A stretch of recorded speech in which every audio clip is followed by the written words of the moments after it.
कराची में सजाई गई प्रो रेसलिंग की लॉन्चिंग तकरीब, जिसमें बैनुल-अक़वामी रेसलर्स के अलावा क्रिकेटर्स, साबिक ओलंपियन और शोबिस की शख्सियात भी शरीक हुई। इंटरनेशनल रेसलर्स को पाकिस्तान की मेहमान नवाजी भा गई। उन्होंने पाकिस्तान जिंदाबाद के नारे भी लगाए।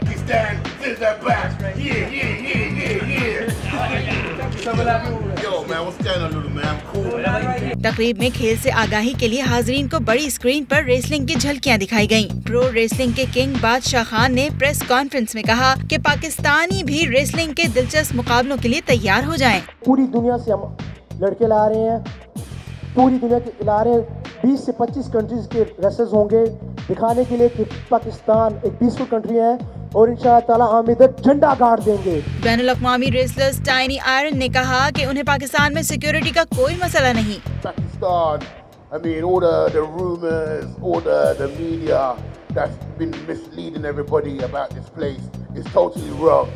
Pakistan is the most beautiful place on this planet. I can tell you that now. Press conference के बाद काउंटडाउन के साथ आतिशबाजी भी की गई। रेसलिंग के मुकाबले मई में मुल्क के मुख्तलिफ शहरों में होंगे। तकरीब का इख्तिताम कौमी तराने के साथ हुआ।